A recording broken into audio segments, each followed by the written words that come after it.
Hello guys! Nandito tayo ngayon sa birthday ni AJ, ang pamangkin ng aking asawa, siyempre Nicolas.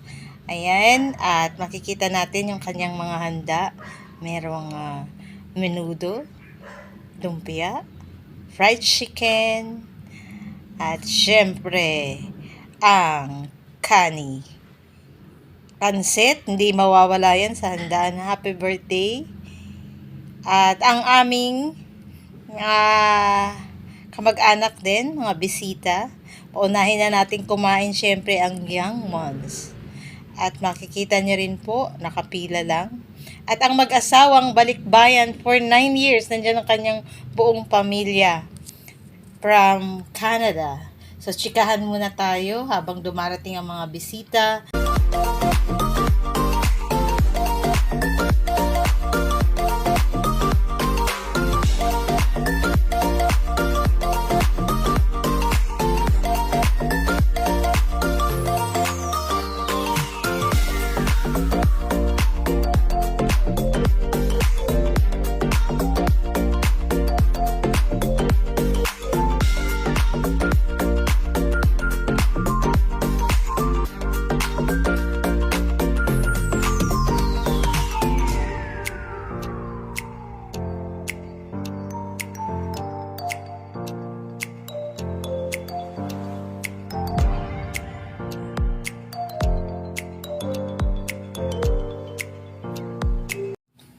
And guys, ito yung mag-asawa. Nabalikbayan natin galing Canada. Welcome to the Philippines. At ito yung kanilang kamag-anak na taga-Canada din.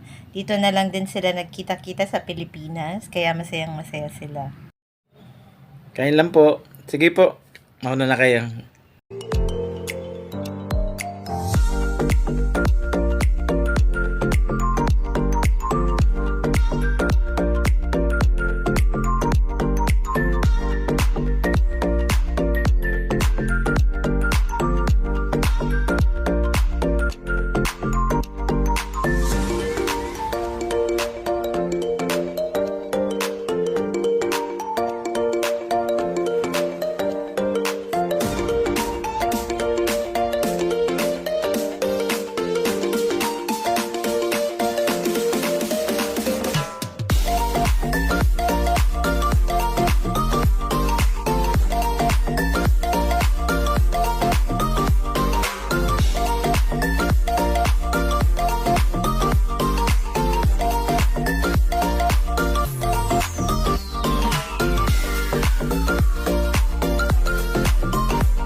Ayan guys, kanya-kanyang pwesto na, kanya-kanyang table.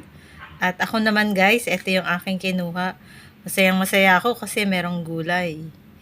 Ayan, napadami yung aking kinuha, 3, nakakahiya. Pagkain pala ng husband ko yan. So guys, nag-enjoy talaga ako sa pagkain. Halatang halata pa guys, talagang ginanahan ako. Siyempre, ang aming tita, chika din.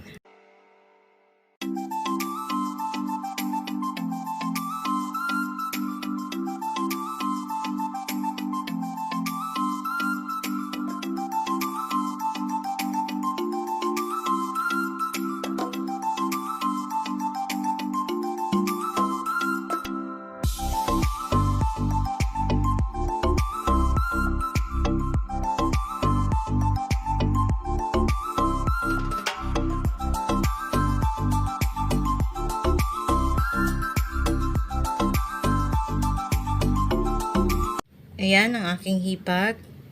Tuloy ang tsikahan dahil dumating ang pinsan na matagal na panahon for 9 years. So, kwentuhan muna to the max para malaman nila kung ano bang ginawa niya doon for 9 years. At alam naman namin na nag-enjoy sila. Ayan, may nagsushow. Pagalingan ba? Panis. Ayan. So, ayan ang mga anak niya na dalaga na. For 9 years ba naman? Syempre. Pero salamat dahil nagtatagalog pa rin yung iba.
So, pauwi na sila dahil medyo malayo pa ang kanilang uuwian.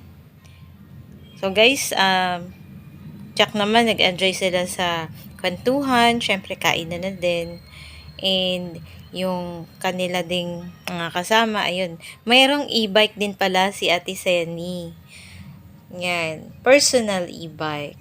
Ang cute. Kaya pinagkikwentuhan nila kung magkano ba yan. Parang interested din silang bumili. Nakakatuwa din kasi mas mabilis mag-commute. So, I hope guys na nag-enjoy kayo sa birthday ni AJ. Kami rin po ay nag-enjoy, nabusog. Kaya pag gutom ka, maki-birthday ka. Bye-bye po.